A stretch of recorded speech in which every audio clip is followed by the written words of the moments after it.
आज आपको भारत के एक ऐसे गांव के बारे में बताएंगे जहां पर व्यक्ति का सिर काटने के लिए जश्न मनाया जाता था। नागालैंड में कोयांग आदिवासियों का एक गांव जिसका नाम है लोंगवा, क्योंकि वह अपनी सत्ता और जमीन पर कब्जा करने के लिए अक्सर पड़ोस के गांव से रहते थे और दुश्मन के सिर काटकर घर ले जाते थे। यह गांव पहाड़ की चोटी पर है और इसलिए दुश्मन पर नजर भी रख सकते थे। कोयांग की झोपड़ियां मुख्य रूप से बांस की बनी होती। ये काफी विशाल होती और उनमें कई हिस्से होते, जैसे कि रसोई घर, खाना खाने की जगह, सोने की जगह और भंडारण के लिए अलग अलग स्थान।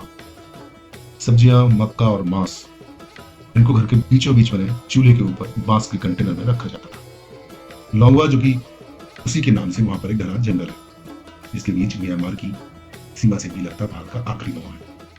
इसका आधा हिस्सा भारत में पड़ता है और बाकी म्यांमार में, जिसको पहले हम वर्मा के नाम से जानते। लौंगवा का अस्तित्व 1970 में भारत और म्यांमार सीमा रेखा खींचे जाने से बहुत पहले से, और सदियों से इन लोगों के बीच दुश्मनी चली आ रही और इस दुश्मनी में सर काटने की प्रथा है, जिस पर 1940 में प्रतिबंध लगा दिया गया। दुश्मन की हत्या करना या इससे धड़ से अलग करना, इन सब चीजों को वहां पर उनकी शान और यादगार माना जाता था।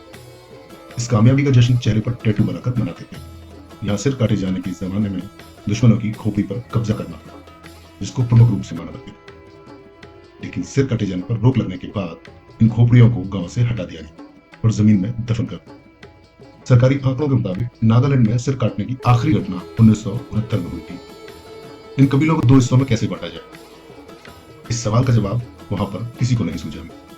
फिर बाद में अधिकारियों ने यह तय किया कि सीमा रेखा के बीच एक लाइन खींची जाएगी जो कि गांव के बीचों बीच से होकर जाएगी। लेकिन कोयांग पर इसका कोई असर नहीं पड़ा। बॉर्डर के पिलर पर एक तरफ बर्मीज भाषा में और दूसरी तरफ हिंदी भाषा में संदेश लिखा गया।